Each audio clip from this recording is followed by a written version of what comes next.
नमस्कार साथियों। जैसा कि आज हमने मॉर्निंग ब्रीफ में बात हुई थी हम लोगों की कि आज हम लोग बुक लिस्ट के ऊपर विस्तृत चर्चा करेंगे। बुक लिस्ट के ऊपर हमारा पार्ट 1 आ चुका है। उसमें हमने चर्चा किया था, पिछली वीडियो में हमने बताया था कि किस तरह से सिलेबस और प्रीवियस ईयर क्वेश्चन का इम्पोर्टेंस है, उसको भी बुक लिस्ट में इंक्लूड करना चाहिए। ठीक है, वो कहीं ना कहीं आपके मार्क्स को बढ़ाएगा जरूर। अगर कई बार हम देखते हैं लोग एग्ज़ाम के बाद आके बोलते हैं कि मैंने ये क्वेश्चन को नहीं किया, या इसका आंसर गलत टिक करके आ गए, या इसके बारे में मेंस में हम गलत लिख के आ गए, ये जो नहीं पता था, जो एग्जैक्ट क्वेश्चन पूछ रहा था वो नहीं हम, क्योंकि उस पर डिटेल वो पढ़ के नहीं गए थे। बाद में जब उनको दिखाया जाता है कि देखो ये तो नोटिफिकेशन जब आया था तो उसमें सिलेबस में ये लिखा हुआ था, यूपीएससी ने बोला था कि इसके अराउंड हम पूछेंगे, तो बैक ऑफ द माइंड वो नहीं रह पाता। तो इसलिए मैं सिलेबस को इंक्लूड कर रहा हूँ एज ए बुक लिस्ट, क्योंकि अगर जो नोटिफिकेशन में जो आपको पॉइंट्स यूपीएससी ने लिखे हैं, उस पर उकेरे हैं, उसको बहुत बारीकी से अध्ययन उस खास टॉपिक को करके जाना ही जाना है। अगर यूपीएससी ने लिखा है तो कुछ सोच समझ के ही लिखा होगा, और वो एडमिनिस्ट्रेशन में भी कहीं ना कहीं उसका उपयोग होगा ही होगा।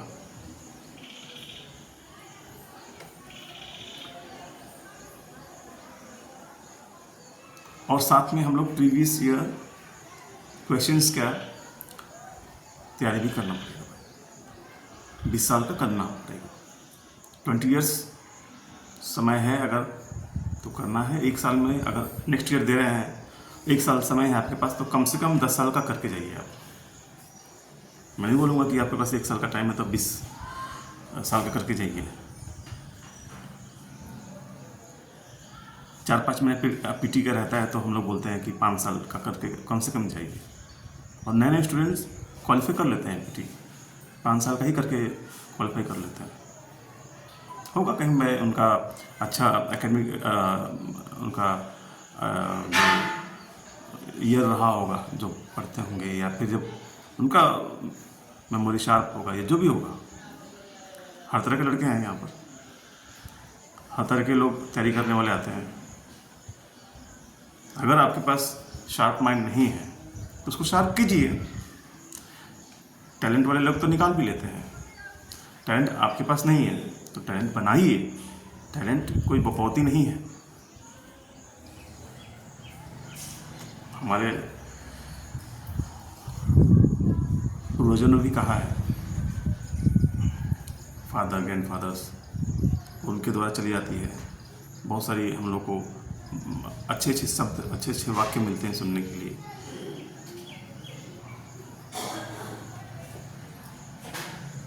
कहा गया है हार्डवर्क के ऊपर कि hard work beats talent if talent does not do hard work.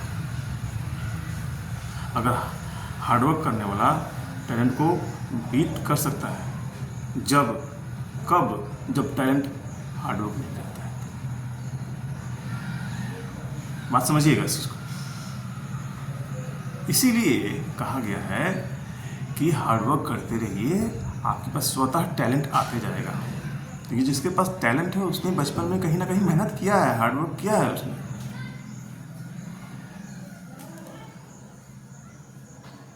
ठीक है, वो अलग मैटर होता है कि आपका फिजिकल फिटनेस, मेंटल फिटनेस भी बहुत आवश्यक होता है।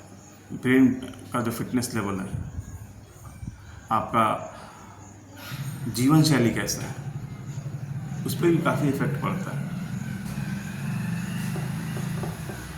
ठीक है, हमारे स्वामी विवेकानंद जी ने कहा था कि अगर आपको पढ़ने का मन ना करे तो खूब खेलिए, खूब खेलिए।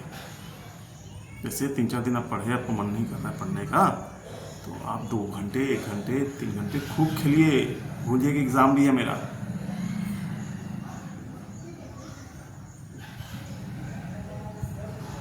बहुत सारे बच्चे हैं जो 10th का एग्ज़ाम होता है, मार्च में अमूमन एग्ज़ाम होते हैं, जनवरी फरवरी में कोई बच्चा निकलता तक नहीं है घर से। उस दौरान मैंने कई बच्चों को देखा है कि बाहर निकल के खेलते भी हैं, कूदते भी हैं और अच्छा खासा नंबर 90% से ऊपर लेके आ जाते हैं, 80% से ऊपर लेके आ जाते हैं। ये खेल कूद जरूरी है भाई। आप ह्यूमन बीइंग हो, केवल ब्रेन नहीं है आपके पास, हैंड लेग ये सब भी हैं, आपके पेट है, इसको फिट रखना जरूरी है ना।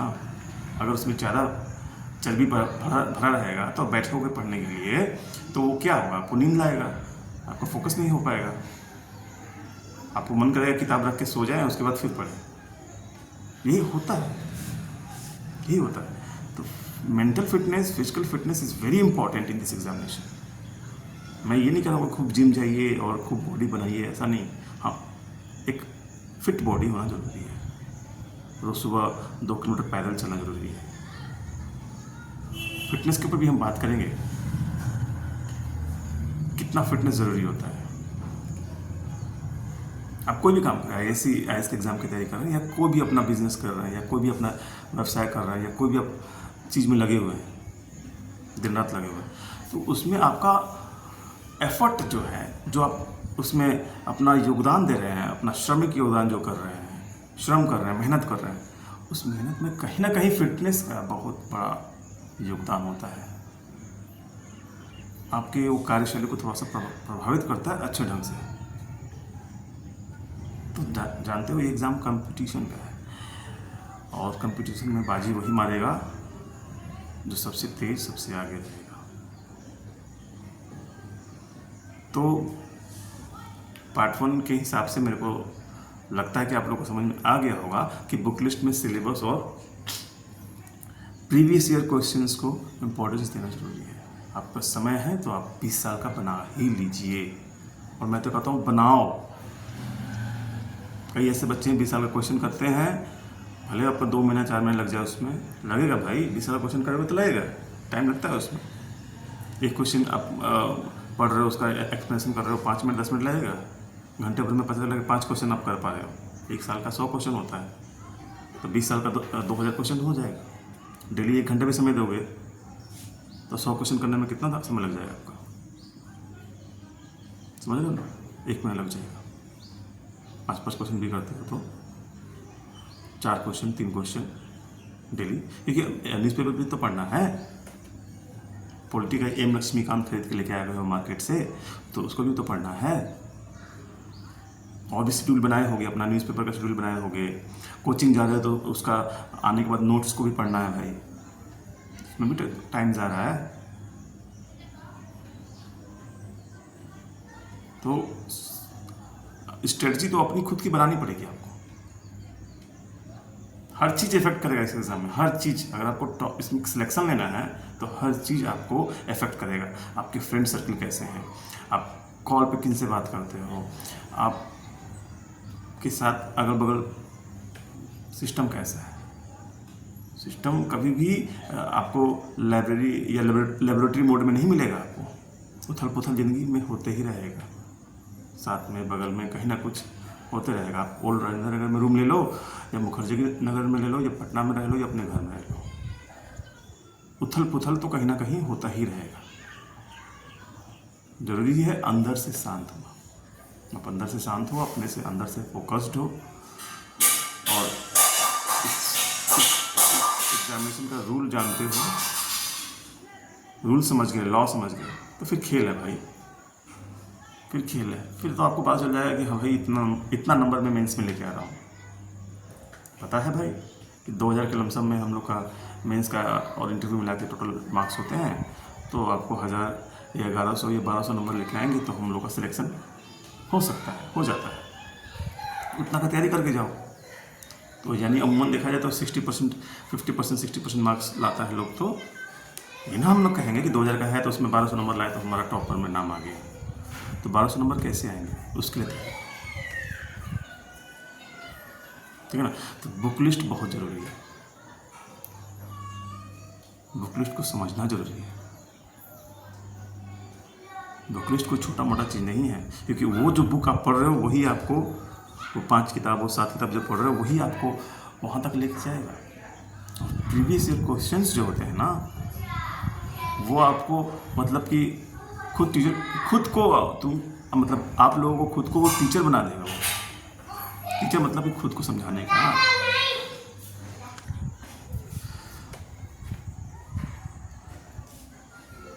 ठीक है, तो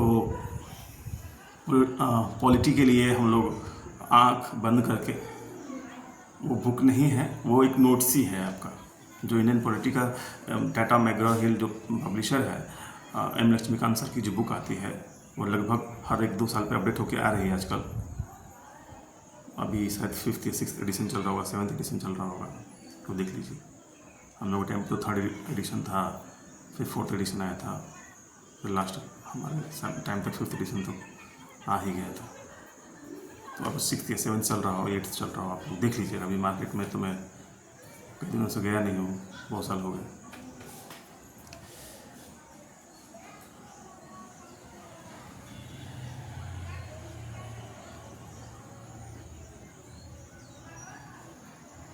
ठीक है,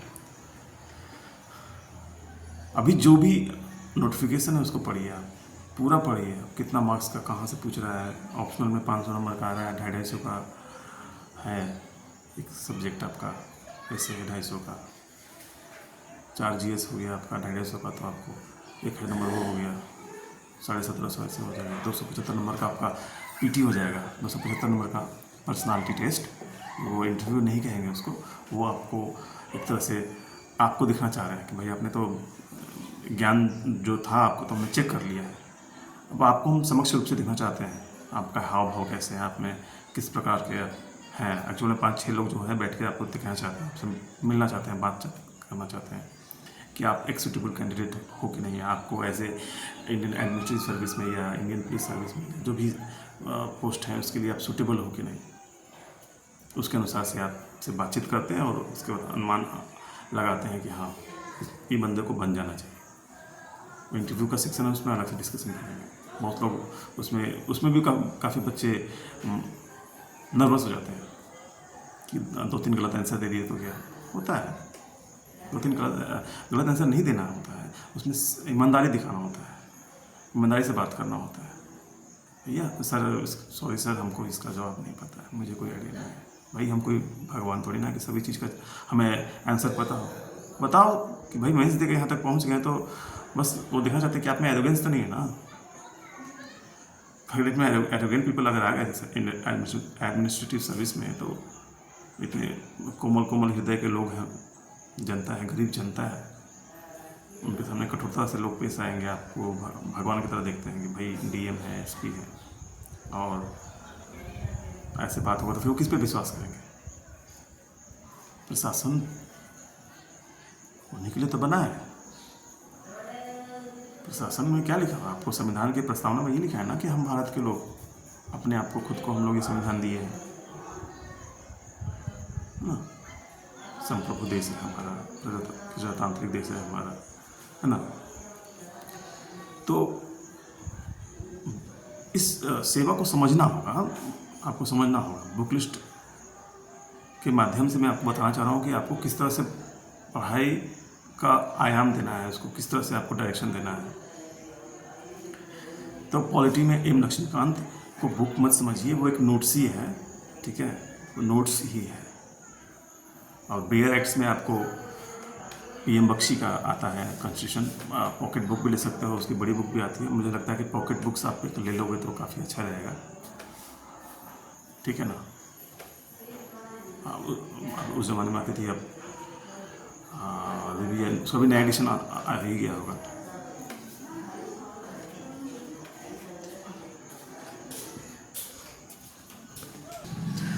तो भैया एम लक्ष्मीकांत की जो बुक है उसको आप मिनिमम पूरी बुक, मतलब जो भी इम्पोर्टेंट्स हैं वो 10 बार तो पढ़ो आप, कम से कम 10 बार। क्या वो आप खुद पढ़ोगे तो पता चलेगा कि आप खुद कहोगे कि मैंने 20 बार पढ़ लिया। अब राष्ट्रपति का, PM का जो भी टॉपिक है उसमें, उसको कम से कम 25 बार 30 बार तो पढ़ना बनता है भाई। पढ़ लोगे ऐसे ही पढ़ लोगे, उसमें फिर पूरी बुक में कोई एक स्पेशल सेंटेंस होगा, उसको पढ़ना होगा। फंडामेंटल राइट्स हैं, उसको पढ़ना होगा। मतलब आपको, मैं उन बच्चों के लिए विशेषता बोल रहा हूँ जो एकेडमी में थोड़ा सा कमज़ोर विद्यार्थी रहे और फिर भी आईएएस का सपना ले लिए, उनके हेल्प के लिए मैं वीडियो बना रहा हूँ। मेरा फोकस उन लोग पे है। सिलेक्शन करने को तो सिलेक्शन कर ही लेते हैं, लेकिन उन लोगों का बहुत सारा पैसा और बहुत सारा समय बर्बाद करता है, डिसीजन नहीं ले पाते हैं। उनको पता चलता है बहुत मेहनत करने के बाद कि वो ये होता है। तो उनके लिए विशेषता ये वीडियो है। और वैसे तो हेल्प सबके लिए रहेगा, कोई बड़ी बात नहीं है। ठीक है, आगे हम आते हैं पॉलिटी के बाद। उसके बाद हम लोग आते हैं, उसके बाद हिस्ट्री में घुसते हैं।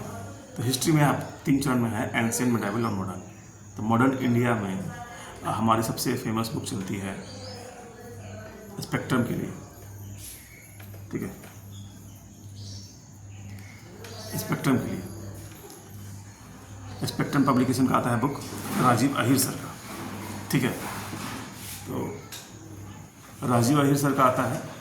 ठीक है, आईपीएस है, उनकी बुक काफ़ी अच्छी है, उसका भी नया एडिशन आता है। तो जो लेटेस्ट एडिशन होगा उसको पढ़ लीजिए आप। वैसे बिपिन चंद्रा सर की भी बुक आती है मॉडर्न इंडिया की। मैं कहूँगा कि आप बुक कम रखिए और जब उसको पूरा समझ जाइए, आपके पास अंडरस्टैंडिंग आ जाए, कंसेप्ट आपका बिल्डअप हो जाए, तो हल्का सा एडिशन के लिए आप पढ़ सकते हैं। लेकिन आप मोर और लेस आप किताब को बहुत कम रखिए, अपने मटेरियल से बहुत कम रखिए, क्योंकि रिवीजन भी करना होता है। रिवीजन अगर नहीं होगा तो आप 50 किताब पढ़ जाइए, आपका सिलेक्शन नहीं होगा। 5 किताब से ही सिलेक्शन हो जाएगा आपका, 5 बुक से ही आपका सिलेक्शन हो जाएगा। उसको आप 25 बार, 5 बुक को आप 20 बार रिवीजन कर लें तो वो आपको एग्ज़ाम निकलवा देगा।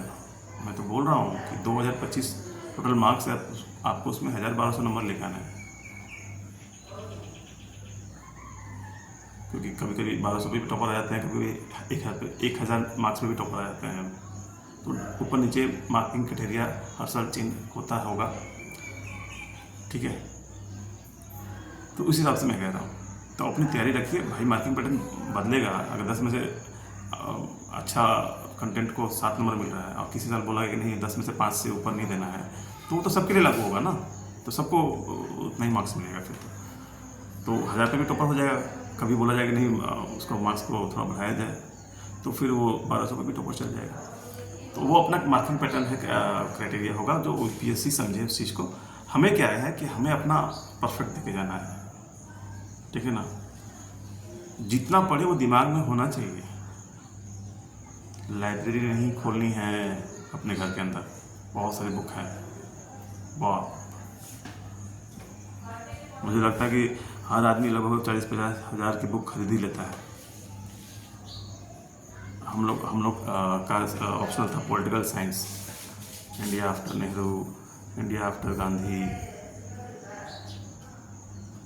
फिर आपको does the elephant dance. Political science optional की भी सब बुकें हैं, बहुत महंगी महंगी आती हैं। ठीक है ना, इंडियन राइटर्स के थोड़ी, ठीक है ना, तो वो तो चीज़ हो जाएगा। संविधान पे भी लोग बहुत सारी किताबें, सुभाष कश्यप और पॉलिटिक्स, में बहुत सारी किताबें होती हैं। लेकिन हमारा कहना है मतलब है कि पॉलिटिक्स मतलब एक लक्ष्मीकांत, 10 क्वेश्चन आते हैं तो उसमें से 8 क्वेश्चन आपको हिट करा देगा, 8 क्वेश्चन आपको हिट करा देगा, इतना गारंटी है। और 2 क्वेश्चन, 1 क्वेश्चन तो गलत हो ही सकता है भाई। उतना समझ के चलना है, अपनी एफर्ट को रिवीजन पे ध्यान देना है कि भाई हमको 70% 80% एकदम एग्जैक्ट सही करके आ जाना है, पीटी हो या मेंस हो। ठीक है ना, तो अपना स्ट्रेटजी लेना है। पीटी में भी स्ट्रेटजी हम बात करें, कैसा स्ट्रेटजी होता है, कैसा नंबर लाना होता है। बहुत सारे बच्चे पीटी में भी क्या करते हैं कि 60 ही अटेम्प्ट करते हैं, उनका 120 आ जाता है, 115 आ जाता है, 115 116 आ जाता है। कोई 90 अटेम्प्ट करते हैं, उनका भी 120 125 130 रहता है, क्योंकि उसमें नेगेटिव मार्किंग तो होता है, आपको पता ही होगा।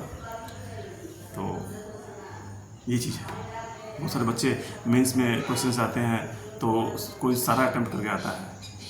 सारा अटेम्प्ट करना तो बहुत बहादुरी वाली बात होती है।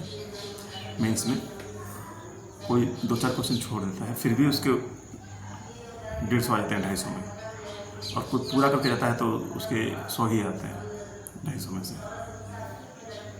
तो वो डिपेंड करता है कि वो कौन से क्वेश्चन को मेंस में कितना पॉइंट से अच्छे से लिखा, कितना बढ़िया इंट्रो दिया अपना, उसमें लाइनिंग पॉइंट वाइज कैसे किया उसने, और उसका कंक्लूजन ठीक से लिख के आ गया।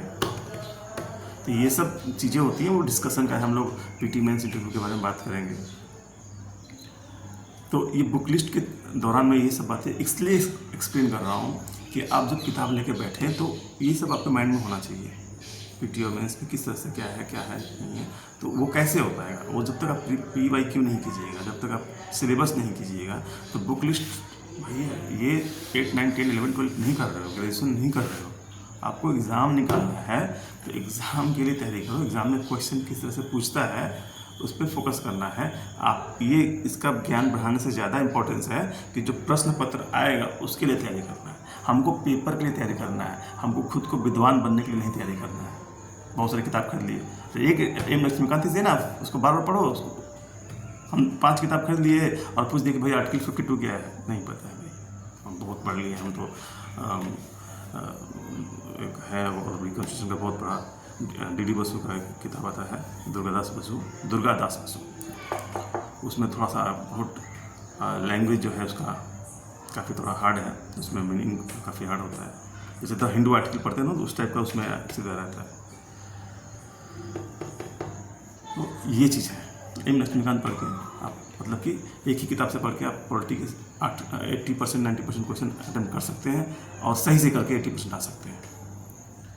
ठीक है, तो उस पर रिविजन ज़्यादा करना है। 20% के लिए हम 2-4 किताब पढ़ेंगे, बाद में जब समय मिलेगा तब पढ़ेंगे। नहीं पढ़ेंगे तो ऐसा नहीं कि मेरा IAS नहीं निकलेगा, निकल जाएगा। फर्स्ट अटेम्प्ट वाले बच्चे से पूछो ना कैसे निकालते हैं, उनका फोकस ज़्यादातर PYQ पे रहता है।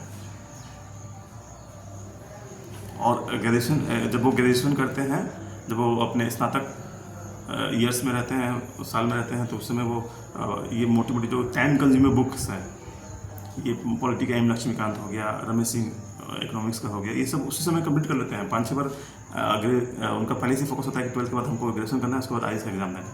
तो जितनी मोटी मोटी किताबें हैं 5-6 किताबों में से, उस सबको पहले ही वो कंप्लीट कर चुके होते हैं। फिर नया एडिशन आता है उसको, मतलब कि 3 साल बाद तो फिर नया एडिशन आ ही जाएगा। फिर जब वो अटेम्प्ट करने बैठते हैं तो नया किताब पढ़ के अपना, फिर हम लोग मतलब अगर बोलो स्टूडेंट को लगता है कि भाई ये तो पढ़ी स्टडी कर रहा है, लेकिन उसको ऑलरेडी पहले से मेहनत है, उसको पता है सारा कुछ।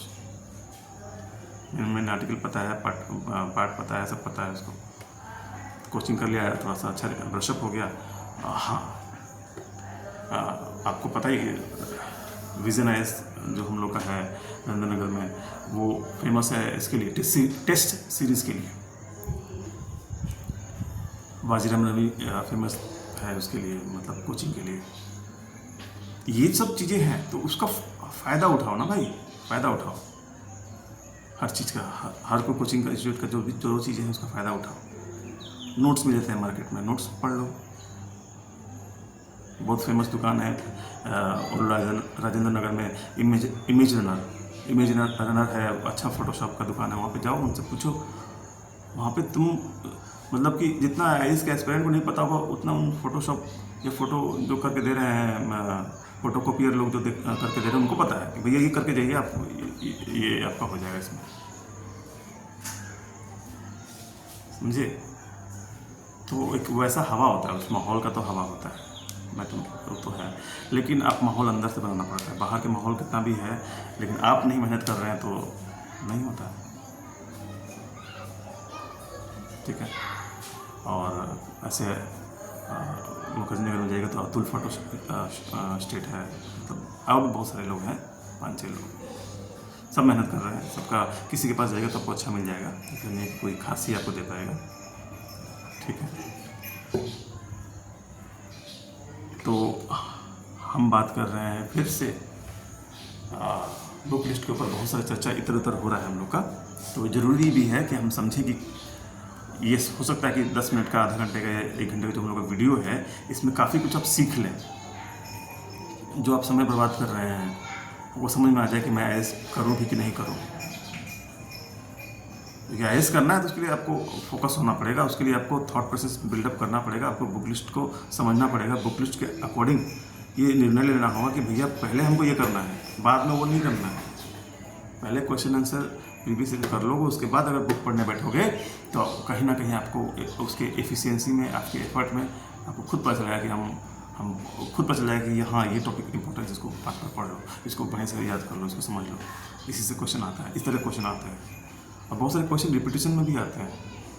जो क्वेश्चन सेटर है ना, जो क्वेश्चन सेट करता है वो भी ज़्यादातर उसी पे निर्भर रहता है कि कैसे पूछे गए हैं, उसी सवालात में पूछते आना है। और लगभग सभी विद्यार्थी यही पैटर्न को फॉलो करते हैं। अगर पैटर्न मान लीजिए एक बार चेंज भी होता है तो सबके लिए चेंज होता है, लेकिन ये पैटर्न है, अब तक जो बच्चे सिलेक्शन हो रहे हैं वो यही करते आ रहे हैं। और आप देख लीजिएगा 20 साल का आप प्रश्न पत्र बना लीजिएगा तो आपको पता चल जाएगा कि हाँ इस साल जो प्रश्न पूछा है तो राष्ट्रपति के ऊपर अगर 10 साल पहले पूछा था, 1990 में पूछा था, तो 2000 में पूछा था, फिर 2010 में पूछा था, और 2020 में भी पूछेगा, 2030 में भी पूछेगा। इस तरह से पैटर्न पे चलता है। आपको उसके पैटर्न्स जो है आप खुद मेहनत कीजिए। हमने मेहनत किया तो हमें पता चला, आप भी मेहनत कीजिएगा तो आपको पता चल जाएगा। तो इसलिए मैं कह रहा हूँ 20 साल का क्वेश्चन, आप प्रीवियस ईयर क्वेश्चन PYQ आप करके जाइए। न्यू विशाल पब्लिकेशन की बुक आती है, जैसे और भी मार्केट में ब्रांड है, पब्लिशर्स हैं, ठीक है ना। ठीक है, तो इकोनॉमिक्स के लिए आप आते हैं। इकोनॉमी के ऊपर आते हैं, इंडियन इकोनॉमी की बुक आती है आपको रमेश सिंह की। बहुत बढ़िया किताब है, इतनी बढ़िया किताब है कि आपको GDP, GNP, NNP, GNP क्या होता है सब इतने बढ़िया से समझा देगा। वो किताब अपने आप में मार्वेलस किताब है भाई। टाटा मैगरा पब्लिशर ऐसी सी बुक निकालता है कि मतलब मज़ा आ जाता है कि भाई टीचर की आवश्यकता फिर नहीं रह जाती है। कि PY कर लोगे और वो बुक पढ़ लोगे, फिर कोई किसी इंस्टीट्यूट का 10-20 सेट आते हैं क्वेश्चन का, PT का, वो सेट मार लोगे, आपको क्लियर हो गया। विजन का सेट मार लिया PT का, वो तो खुद क्वेश्चन आंसर देता है, फिर उसका एक्सप्लेनेशन भी देता है। कर जाओ भाई, हो जाता है, एग्जाम निकल जाते हैं।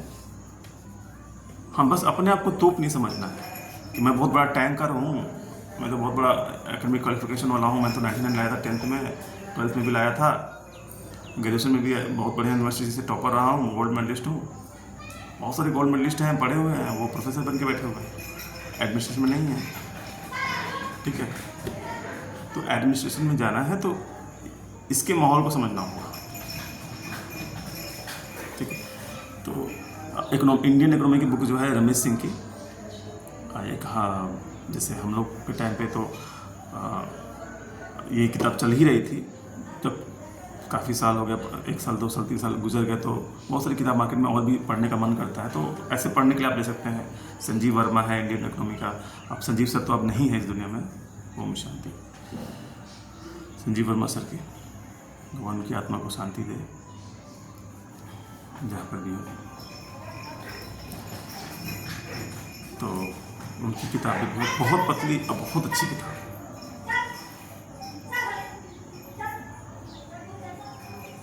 ठीक है, और इकोनॉमी की एक और बुक है, वो भी काफ़ी अच्छी है।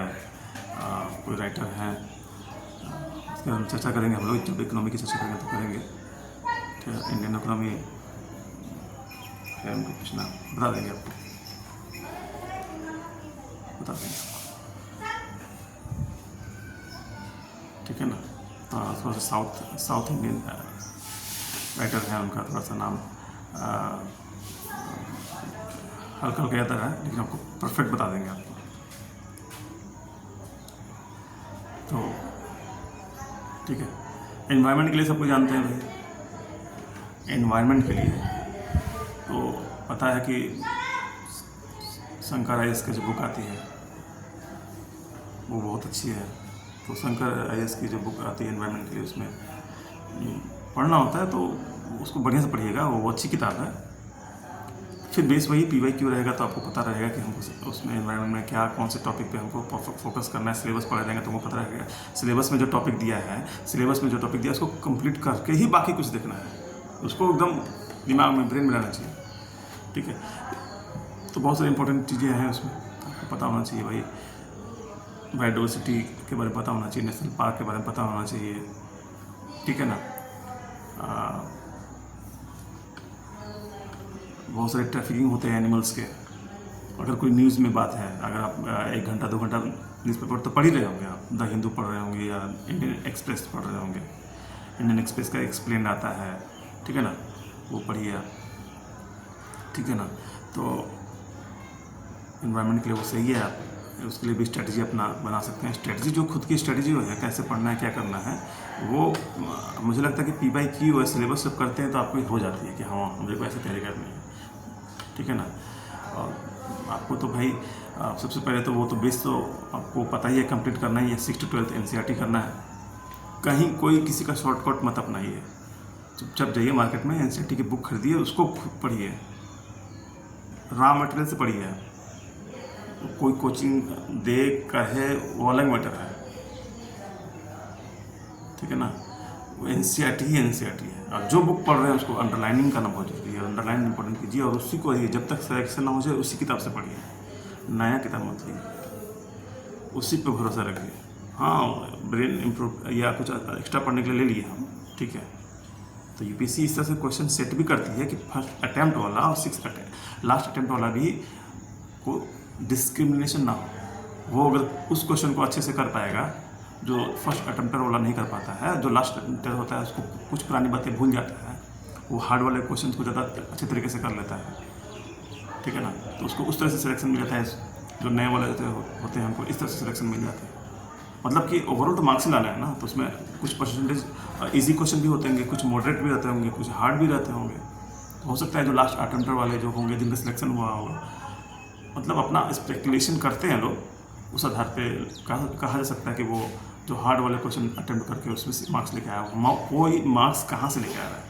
तो चालाकी इसी में है ना, जो फर्स्ट अटेम्प्ट है वो तो उतना समय दे नहीं पाएगा, 5 साल पढ़ेगा तब ना उसको उतना ज्ञान आएगा, तब ना वो हार्ड वाले क्वेश्चन को करेगा। तो वो जो चालाकी इसी में है कि जो ईजी वाला 60% ईजी आता है, आपको पता है कोई भी एग्जाम में 50% 60% ईजी ही रहता है। तो पहले वो फोकस होना चाहिए कि वो 60% जो है, 50% जो है, 45% जो है उसमें सारा सही कर दें। वो सारा सही तभी हो सकता है, वो जो 5 किताब आपको बताया जाएगा, जो बुक लिस्ट बताया जाएगा, उसको पूरा ढंग से आप साल भर पढ़ लिए, तो कंप्लीट कर लिए पूरा बढ़िया से, तो आपका फर्स्ट अटेम्प्ट क्वालिफिकेशन PT निकलना, मेंस निकलना बहुत इजी हो जाएगा आपका। और ये एग्ज़ाम को पता ही है आपको कि ग्रेजुएशन करने के बाद ग्रेजुएशन पास मांगता है, 3rd डिवीज़न से हो, 2nd डिवीज़न से हो, 1st डिवीज़न से हो, ये मैटर नहीं करता कि अपने 12th में फेल किया हो, उसमें मैटर नहीं करता है। मैटर करता है ये चाहता है कि हर स्ट्रीम से लोग आए, कोई बढ़िया यूनिवर्सिटी वाला भी आ जाए, कोई नॉर्मल बैकग्राउंड से वो आ जाए, क्योंकि प्रशासन में हर तरह के लोग आते हैं, हर तरह के लोग की मानसिकता होती है, हर तरह के सिस्टम को समझना जरूरी होता है। तो सिर्फ ग्रेजुएट लोगों को ही ये आमंत्रण करता है, ताकि उनको लिखन शैली पता चल जाती है, लेकिन लिखना उनको आता है। भाई 3 साल पढ़े हो ग्रेजुएशन में तो लिखे होगे ना, लंबा लंबा आंसर, वो सर आपको तो पता होगा कि किस चीज़ को कितना पढ़ना है, समझना है, ठीक है। तो ये आपका हो गया एनवायरनमेंट का बुक हो गया, बुक लिस्ट से आप करेंगे। पॉलिटी आप इन्वेस्टमेंट खान से कर ही लेंगे, इकोनॉमी जो है आप इससे कर लेंगे, मॉडर्न इंडिया जो है राजीव अहिर सर का स्पेक्ट्रम पब्लिकेशन का आता है, वो कर लेंगे। तो जैसे मैंने पार्ट 1 में बात किया है, पार्ट 1 में मैंने बात किया है कि आप लोगों से कि जो उसमें फिर वही बात, सिलेबस में जो लिखा है पॉइंट, उसको वो पहले कवर कीजिए ना। अगर उसने गांधी एरा बोल दिया तो गांधी एरा 20 साल का है, और कम से कम लगता है कि हमको 25% या 20% जो राजीव अहिर की बुक होगी वो गांधी जी पे ही है, 15% तो होगी कम से। तो वो 15% 20% जो पन्ने हैं वो इम्पोर्टेंट हो गया, वो हीरा हो गया एक तरह से। तो उसको पढ़िए, उसको समझिए, ऐसे एग्जाम निकलता है। उससे क्वेश्चन आ गया और आप कहेंगे यार हम तो गांधी वाला सेक्शन करके नहीं गए थे, अरे भैया वो तो इम्पोर्टेंट है ना, वो तो हमको लगा कि वो आपके समझने से नहीं होगा कि आपको मज़ा आ रहा है पढ़ने में, तो वो वाला चीज़ जो है हमको बड़ा मज़ा आ रहा है। अरे UPSC पूछा है कुछ, तो वो वाला चीज़ आपको मज़ा आना चाहिए, ठीक है ना। ये पर इच्छा है, दूसरों के द्वारा, दूसरों की इच्छा पे आपका क्वेश्चन, आपके अपने अनुसार की अपनी इच्छा की नहीं है कि आप जो आपको आ रहा है वो लिख के जाएंगे, जो वो पूछ रहा है वही लिखना है और वही टिक करके आना है। तो पर इच्छा है, दूसरों की इच्छा पे आप बताने जा रहे हैं कि मैं आपको क्या पता है, आप में नो डाउट नॉलेज होगा आपके अनुसार। तो आप 500 क्वेश्चन सॉल्व कर दें PT का और बोले कि हम 1 घंटे में करके आ जाएंगे, बाकी लोग तो नहीं कर रहे, आप ही पास होंगे, बाकी कोई नहीं पास होगा।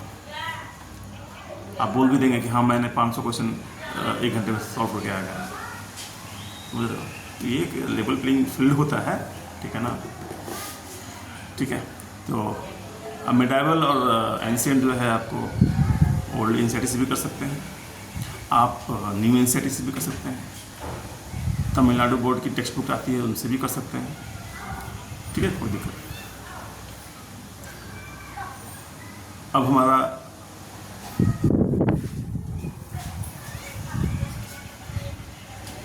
फोकस है कि इस तरह से हम लोग वीडियो बना करके, जिसमें जो IAS एस्पिरेंट को जो प्रॉब्लम फेस कर रहे हैं उन प्रॉब्लम्स को बताया जाए, रखा जाए, उसका समाधान दिया जाए। अब बात करते हैं हम लोग आर्ट एंड कल्चर के लिए। तो आर्ट एंड कल्चर का तो मैग्रा, फिर से मैग्रा पब्लिकेशन जो है एक अच्छी किताब लेके आया है, art and culture by Nitin Singhania sir, जो कि उनका नोट्स था पहले, उस नोट से हम लोग पढ़ा करते थे। फिर किताब पब्लिश होकर आने लगी और वो भी, उसके भी नए नए एडिशन आने लगे हैं, तो उसको आप करके जाइए। अच्छी किताब है, टाइम कंज्यूमिंग तो है लेकिन अच्छी किताब है, वो कंसेप्ट आपको बिल्ड कर देगा पूरा बढ़िया से। तो ये सब जो मोटी मोटी किताबें हैं ना टाटा मैग्रा की, वो आप अगर ग्रेजुएशन में हैं, 12th कर रहे हैं, 12th के बाद उसको आराम से पढ़िए, ग्रेजुएशन के साथ साथ पढ़िए।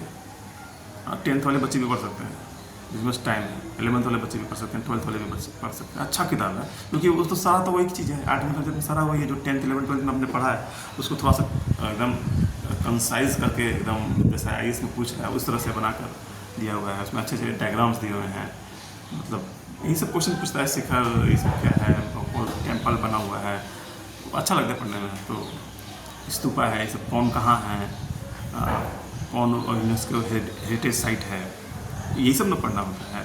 तो ये मैं कैसे बोल रहा हूँ, क्योंकि आप सिलेबस करोगे ना या PY करोगे तो उसमें क्वेश्चन आता है कि फाइंड आउट, मतलब कि निम्नलिखित में से कौन यूनेस्को वर्ल्ड हेरिटेज साइट नहीं है।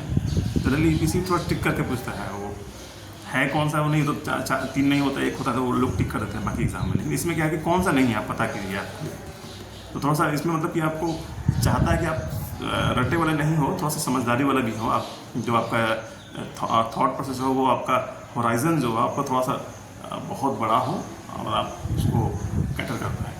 तो मतलब कि आपको रहता है 1 घंटे 2 घंटे में 100 क्वेश्चन, लेकिन और एक क्वेश्चन पे बहुत कम समय होता है, तो उसमें आपको थॉट प्रोसेस को चेक करता है कि आप सोचो भी, जल्दी भी सोचो। एडमिनिस्ट्रेशन में क्या है, प्रशासनिक सेवा क्या है आपका, यह है कि आपको सारे पहलुओं पर सोचना है, सारे पहलुओं पर सोचना है और जल्दी डिसीजन भी लेना है। ये हमको, आपको ये एग्ज़ाम ही आपको ट्रेनिंग दे रहा है, ये आपको एग्ज़ाम क्वालिफाई करवाने का जो चक्रव्यूह बनाया हुआ है यूपीएससी ने, ये चक्रव्यूह को जैसे ही आप तोड़ दीजिएगा और सिलेक्शन ले लीजिएगा, तो आप तोड़ने की अगर क्षमता रखते हैं और तोड़ के क्रैक करके रैंक लेके आ जाते हैं, तो आप IAS हैं। तो चक्रव्यूह तोड़ने से पहले भी आप IAS थे, तभी तो आपने तोड़ा। तो आपका माइंडसेट ही ऐसा बन जाता है जैसा कि प्रशासनिक सेवा में चाहिए, एक एडमिनिस्ट्रेटर को जैसा चाहिए थॉट प्रोसेस, जैसे मानसिक शक्ति उसको चाहिए कि भाई सभी पहलुओं पर सोचते हो। आप एग्ज़ाम देने जा रहे हो PT में, तो आप हर एंगल से सोच के जा रहे हो। आर्ट्स एंड कल्चर में आ रहे हो तो वहाँ पर भी दिमाग लगा रहे हो। फिर क्वेश्चन पूछ रहा है तो उसमें भी पूछ रहा है नहीं है, समझ रहे बात। आप तो मान लीजिए आपने PY क्यों नहीं किया है, सिलेबस नहीं पढ़ा, बैठ बुक लिस्ट का बुक पढ़ने लगे, है ना, तो आप पढ़ रहे हो, क्वेश्चन आया तो फिर आप बोलोगे यार टेस्ट सीरीज में गए 10 नंबर आया है, नेगेटिव में नंबर आया है। उसका कारण ये है कि आपने ये नहीं समझ पाया कि युद्ध किस तरह से होने वाला है। आपको गन्स दे दी गई है, टैंक दे दिया गया है, मिसाइल दे दिया गया है, तो किस स्पीड से वहाँ से गन चलेगा ये आपको पता ही नहीं है। आपके पास डिफेंस सिस्टम है कि नहीं है ये आपको खुद पता नहीं है। आपने डिफेंस मैकेनिज्म अपना बनाया कि नहीं बनाया। तो PY की जो है आपका सारा डिफेंस मैकेनिज्म आपकी पता चल जाएगा कि हाँ युद्ध इस तरह से होने वाला है। युद्ध मतलब कि एक तरह से युद्ध ही है, PT और मीन्स युद्ध है, और युद्ध में किस तरीके से आप अपने शस्त्रों का प्रयोग करेंगे वो सिखाएगा। PY क्यों वो बताता है। आपने तो अस्त्र बना लिए हैं, लेकिन आप सोच रहे हैं कि कैसे धनुष निकालें, और अरे भाई एक आदमी को मार सकते थे, एक दुश्मन को मार सकते थे, लेकिन ये क्वेश्चन एक ही क्वेश्चन में लग रहा है कि 10 शत्रुओं के समान है। 10 शत्रुओं का संहार किस तरह से करेंगे। तो PY क्यों आप किए रहेंगे ना तो आपको पता रहेगा। वो एक तरह से एंटीबॉडीज़ है। और कोई भी आपको बाहर से अतिक्रमण होता है रोग का, ये क्वेश्चन का अतिक्रमण आपके पीटी में बैठे हुए हैं, मेंस में बैठे हुए हैं, उसका अतिक्रमण आपके शरीर में आया तो वो PYQ जो है अपने उसका एंटीडोट ले रखा है, अपने एंटीबॉडीज़ बना रखे हैं शरीर में, उसको चुटकियों में हल कीजिएगा, आगे बढ़ जाइएगा। यही है कंपटीशन, छटनी प्रक्रिया। लोगों को छाटना है, इंक्लूजन नहीं करना है कि 33% से ऊपर वाले सारे पास नहीं भैया, आप 98% भी लेके आओ, हमको चाहिए 2% भी बच्चे चाहिए, हमको टॉप में जाके आना है। अगर 100 पे कट ऑफ जा रहा है तो हमको 120 लेके आना है, 130 लेके आना है, उसके लिए तैयारी करना है। समझ रहे बात को? तो आर्ट एंड कल्चर के लिए नितिन सिंघानिया की बुक दी बेस्ट है, ठीक है। और NCERT के 11 आपको 12th में 10th में बहुत सारे आपको आर्ट एंड कल्चर के ऊपर भी बुक्स हैं, न्यू NCERT के, हम लोगों ने ओल्ड NCERT से पढ़ाई की थी, ठीक है ना। तो उसमें रमेश शर्मा और भी थे, पुराने राइटर्स थे, बहुत अच्छे उनकी किताबें थी, ठीक है ना। सतीश सर का था, तो वो चीज़ हम लोग वो भी कर सकते हो। ओल्ड NCERT कीजिए चाहे न्यू NCERT। थोड़ा न्यू NCERT में क्या होता है, थोड़ा फिगर वगैरह अच्छा मिलता है, और अगर आप नितिन सिंघानिया सर की किताब खरीद लिए हैं तो सारा कोई डाउट नहीं रह जाएगा आपको, ठीक है ना। थोड़ा सा NCERT पढ़ने से फ़ायदा ये होता है कि थोड़ा सा कंसाइज, बहुत ज़्यादा कंसाइज होता है, टीचर के द्वारा ही समझ पाइएगा। तो पढ़े हुए हैं आप, तो 12 पास आउट हो गया है, ग्रेजुएशन कर लिया। नितिन सिंघानिया का बुक तो एकदम मतलब कि नोट्स टाइप का है, पढ़ लीजिए तो उसका हो जाएगा, ठीक है ना। फिर आपको IR आता है, ठीक है ना, साइंस इन टेक आता है। तो IR में क्या है ना कि इंटरनेशनल रिलेशन, ठीक है ना। तो ये मेंस में भी इसके क्वेश्चन आते हैं IR के ऊपर, साइंस एंड टेक से भी आते हैं। भैया मान लीजिए हम आर्ट्स के विद्यार्थी हैं, तो हमको कैसे पता रहेगा, हम ठीक है IR कर लेंगे, IR का तो हमको देशों के बारे में पता है, देश के क्या संबंध है, इतिहास पढ़े हुए हैं, तो हमको रिलेशन पता है दो देशों के बीच में किस तरह से रिलेशन चल रहा है, सेकेंड वर्ल्ड वॉर के बाद कौन सी परिस्थितियाँ बनी हैं, कौन कौन से ऑर्गेनाइजेशन बने हैं, जैसे UN बना, ये सब बना। तो जन कल्याणी जो ऑर्गेनाइजेशन है वो कैसे हैं, किस तरह से कार्य करते हैं, और अभी फ़िलहाल में जो दो देशों के बीच में कैसे संबंध चल रहे हैं, उससे बाहर इम्पैक्ट क्या आ रहा है, ठीक है ना। अभी हाल फिलहाल में जो इजराइल और ईरान का युद्ध चल रहा है, उसमें क्या डायनेमिक्स बन के आ रहा है, इंडिया का क्या रिस्पॉन्स रहेगा। हम लोग का हमेशा से जो भी IR में हमारी पॉलिसी रही है वो वेट एंड वॉच वाली रही है। ये थोड़ा सा वेट कर लेते हैं, देख लेते हैं क्या एक्चुअल में संभावनाएं सारे हम लोग तलाश लेते हैं। और आपको पता है कि हम लोग नॉन अलाइनमेंट वाले हैं, ठीक है, और हमेशा हम लोग चाहेंगे कि सभी लोग आपस में अच्छे रिलेशन बना कर रहें। ये हमेशा से इंडिया का पोजीशन रहा है। और IR के ऊपर भी प्रश्न आते हैं, क्वेश्चंस आते हैं, ठीक है ना। तो उसको भी हम लोग करंट अफेयर के माध्यम से कर लेते हैं। तो करंट अफेयर भी हमारा एक बुक होता है, ठीक है ना। तो करंट अफेयर को भी बुक मानिए, ठीक है ना। खुद के नोट्स बनाइए। करंट अफेयर के लिए मैं कहूँगा करंट अफेयर भी एक बुक ही है, एक बुक लिस्ट में, बुक लिस्ट का एक बुक पार्ट ही है। उसमें मैं ये कहूँगा कि आप खुद के अपने नोट्स बनाइए, समझ रहे हैं ना। खुद के नोट्स बनाइएगा तो ज़्यादा बेटर होगा, क्योंकि आपको पता रहेगा। क्योंकि ओवरऑल मोर और लेस बात है रिवीजन का। आप एग्ज़ाम से पहले रिवीजन नहीं किए, आप कितना भी साल में पढ़ लिए, 3 साल से पढ़ रहे हैं, नहीं कुछ होने वाला है। आपका रिवीजन, आपके नोट्स जो है उसके रिवीजन ही आपको सिलेक्शन दिलाएंगे, आपके खुद के नोट्स। आप वो जो MS मीरान ने बुक में जो आपने अंडरलाइन किया, वो आपको वो जो 2 नंबर के क्वेश्चन आते हैं उसको हल कराएगा, उसको सॉल्व कराएगा, समझ लेना, ठीक है ना। और मेंस में जो हमारे क्वेश्चंस आते हैं उसमें हम लोग को न्यूट्रल दिखाना है अपना, ठीक है ना। गवर्नमेंट चेंज होती रहती है, तो आपको हर गवर्नमेंट के साथ उस कार्यों में लगना है, उसको बेस्ट डिसीजन, बेस्ट पॉलिसी बना कर देना है, ठीक है। और इम्प्लीमेंटेशन ढंग से हो, कैसे हो, उसको देखना है। तो इसके लिए स्पेशल हम लोग चर्चा करेंगे जब कभी हम लोग का मौका मिला, हम लोग वीडियो पे आए। तो एथिक्स, इंटीग्रिटी एंड एप्टीट्यूड करके एक GS 4 करके एक सब्जेक्ट है, ठीक है ना। तो उस जो हम लोग का जीएस पेपर है उसमें काफ़ी कुछ सीखने को मिलता है, समझने को मिलता है, ठीक है ना। रिलेशन, ठीक है ना। ऑफिस इन्वायरमेंट, उसमें कई बार क्वेश्चंस आते हैं। तो ये आप जो बुक लिस्ट बात कर रहे हो वो प्रॉपर जो हम लोग का पीटी लेवल का ही ये बुक लिस्ट है। तो मेंस लेवल का जो हमारा बुक लिस्ट होगा उसको भी हम लोग चर्चा करेंगे। तो ऑप्शनल जो हम लोग लेंगे उसका भी चर्चा करेंगे हम लोग। ऑप्शनल सब्जेक्ट के लिए कौन सा ऑप्शनल में कौन सी बुक, उसकी बुक लिस्ट क्या होगी। तो बुक लिस्ट जो है बहुत व्यापक है, ठीक है। थोड़ा सा नहीं 5 बुक बता दिया हो गया, वो 5 बुक ही आपको सिलेक्शन दिलाएगा, लेकिन उसको समझना है कि वो किस तरह से पढ़े हैं, उसमें स्क्रीन कहाँ लगा हुआ है, ठीक है ना। और पूरा आप देख लीजिए तो फिर डर लगेगा ना नए बच्चों को कि भाई पुराने बच्चे हैं तो पूरा बुक लिस्ट पढ़ के गए होंगे। तो इसीलिए यूपीएससी जो है करंट अफेयर बेस्ड क्वेश्चन पूछता है। अब देखिए ना, सुनामी के ऊपर है ना। अगर अभी अब ज्योग्राफी के ऊपर चर्चा नहीं किया है तो नेक्स्ट हम लोग का ज्योग्राफी ही है। ज्योग्राफी में कौन सा हम लोग का बुक लिस्ट रहता है, ठीक है ना। तो पता है ही हम लोग को 6 to 12 जो है हम लोग इनिशिएटिव पढ़ना ही पढ़ना है, वो तो बेस कंप्लीट कर रहेंगे। ज्योग्राफी के लिए हम लोग के पास एक बेस्ट किताब होती है जीसी लियोंग की, जो इंग्लिश मीडियम में है, और उसके लिए एक एटलस होता है हम लोग ओरिएंट ब्लैक स्वान का होता है, ओबीएस का। ये 2 चीज़ आप ले लीजिएगा और एनसीईआरटी की बुक आप कंप्लीट कर लीजिएगा तो आप कर सकते हैं। फिर एक और एक्स्ट्रा आपको पढ़ना है, आपने पूरा पढ़ लिया एनसीईआरटी, उससे ज़्यादा तो आएगा नहीं, और जीसी लियोंग से। लेकिन लोग अपने अपने स्तर से बहुत सारे मार्केट में अच्छी अच्छी किताबें हैं उसको पढ़ते हैं लोग, ठीक है। तो उस पर आगे हम चर्चा करेंगे नेक्स्ट वीडियोज़ में, क्योंकि बुक लिस्ट जो ये 5 किताबों का संग्रह तो है, 5-6 किताब पढ़ के हमको सिलेक्शन लेना है, लेकिन उसके ऊपर हम लोग को बेस्ट बुक्स के ऊपर चर्चा भी करनी होती है, समझना भी होता है। क्योंकि नए नए स्टूडेंट्स को पता नहीं होता है, बुक लिस्ट पढ़ लिए, बता दिया लोगों को, अब वो किस तरह से पढ़ाई कर रहे हैं, वो 2 साल लगा दिए उसी चीज़ को कम्प्लीट करने में, जिसको 1 साल के अंदर हो सकता था, ठीक है ना।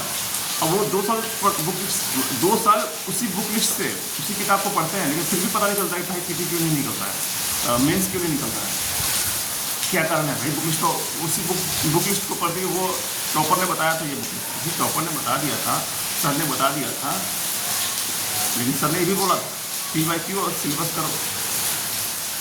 तो इसका इम्पोर्टेंस आपको समझना पड़ेगा, क्या इम्पोर्टेंस होता है PYQ का, current affair, daily newspaper reading का, डेली न्यूज़पेपर नोट मेकिंग का, ठीक है। आपके खुद के विचार, खुद के नोट्स ही आपको आगे लेके जाएंगे, क्योंकि मेंस में आपका ही आंसर आएगा, आपके जो ब्रेन में होगा वही आएगा।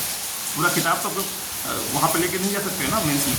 तो क्या वो सारे बुक्स जो हैं आपको मगर आपको अध्ययन करना है, वो आपके अंदर समाहित करना है। वो समाहित होगा, PYQ पढ़ेंगे तो ढंग से समाहित होगा, और उसके बाद जो टेस्ट सीरीज लगाएंगे उसके बाद तो वो फिर आपके अंदर चिपक जाएगा, अंदर हो जाएगा, ठीक है ना। तो जो भी आप परीक्षा में जो भी प्रश्न आएंगे उसको आप ढंग से हैंडल